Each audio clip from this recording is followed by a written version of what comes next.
Welcome back to the deep dive.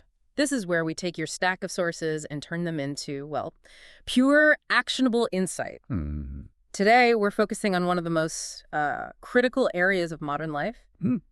anxiety management, A big one. a huge one. And we're going straight to the source you sent over. It's excerpts from a book called Tranquility and Panic, Anxiety Management. Yeah, and that title alone says so much. It's a promise, isn't it?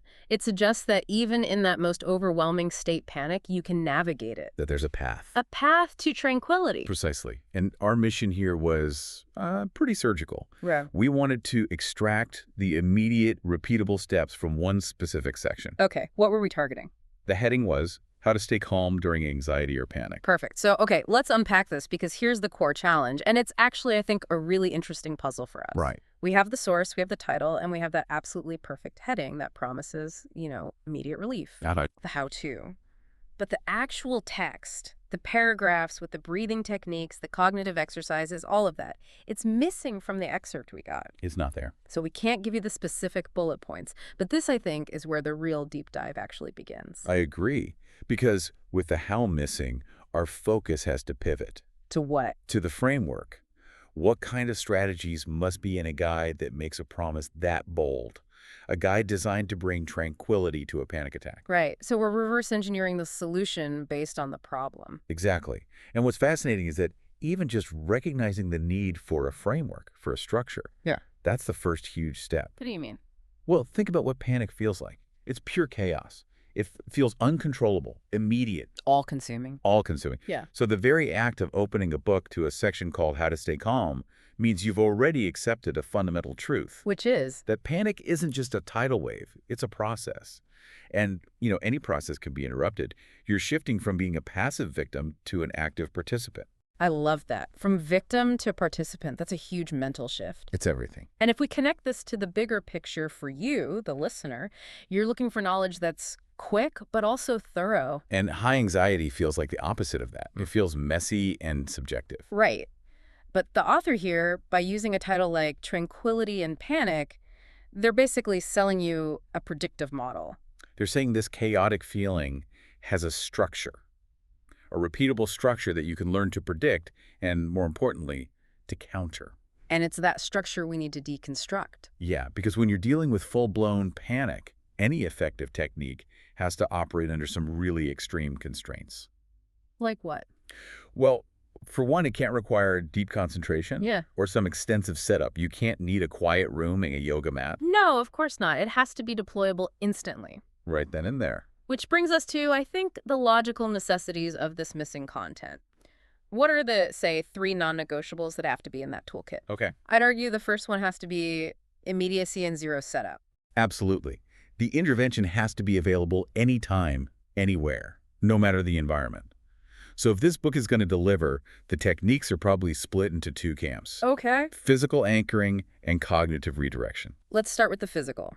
A panic attack hits, your sympathetic nervous system is just screaming. Full alarm bells, adrenaline flooding your system. So the logical counter to that has to be something somatic, something physical that bypasses all the spiraling thoughts and just grounds you right now. Exactly. When we talk about somatic interventions, strategies that use your body to influence your mind, those are the fastest routes to interrupt that panic cycle. So if you were writing this missing section, the first steps would be things like breathing, grounding. Almost certainly. Things like focused breathing or sensory grounding, tried and true methods. Like that classic 5-4-3-2-1 method. Remind us. You identify 5 things you can see, 4 you can touch, 3 you can hear, 2 you can smell, and 1 thing you can taste. What does that do? Zero setup. High immediate engagement. It forces your brain out of the future catastrophe and into the present sensory world. Or think about something like box breathing. Okay. You inhale for 4 counts, you hold for 4, exhale for 4, hold empty for 4. The rhythm, the systematic nature of it, that forces the body to signal safety to the brain. It's the predictability. That's it. Predictability is the antidote to the chaos of panic. That's a really powerful point. Okay, so we've got immediate somatic anchors. But panic isn't just physical. It's fueled by those catastrophic thought loops. The what-if scenarios running at warp speed. Right. So the second thing that must be in here is some form of cognitive pattern interruption. I agree completely. But this is where it gets tricky. It's so hard to just tell yourself, stop worrying. It's impossible. Your brain is convinced the plane is going down. So a good guide, like the one this book seems to be, wouldn't just say stop. It would give you a highly specific mental task to replace the panic spiral. An alternative thought. Or just a different task altogether. It could be recalling a calming phrase, or what psychologists call cognitive reframing. Not solving the disaster, but just questioning the certainty of it. So instead of getting swept away, you deploy a quick mental shield. A mental speed bump. Yeah, like maybe a technique we could call the 10-second delay. You just mentally promise to wait 10 seconds before you engage with that catastrophic thought. And in that 10-second gap, you use a physical anchor, you start the box breathing. The whole philosophy here seems to be about creating mental distance. yes, a tiny sliver of space between the stimulus, the racing heart, and the response, which is the escalation. Which leads, I think, to the third logical necessity. Go on. Accessibility through simplification. All these powerful techniques, they have to be presented as simple, repeatable mantras or movements. Yes, packaged into a small, easily retrievable toolkit. Because the moment your prefrontal cortex, your logical brain, shuts down from stress, You lose access to complex solutions. you lose it completely.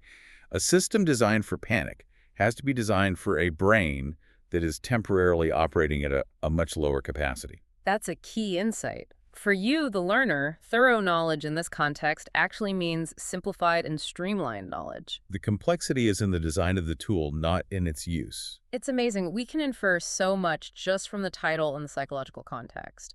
We've basically validated the idea that a structured system is the only way through. And that system has to be integrated. The breathing should feed the cognitive part, and the cognitive part should reinforce the physical calm. They have to work together. A good guide won't just list them as options. It'll present them as layers of defense. Which is why you have to be a critical thinker with any self-help resource. Does it provide layers? Does it address the body and the mind? Is it immediate? So what does this all mean for you, the listener, who is still looking for that how-to? It means your search for expert, actionable steps is the right one. And now you know what those steps have to accomplish. They have to interrupt the body's response, redirect the cognitive spiral, and be instantly accessible. Exactly.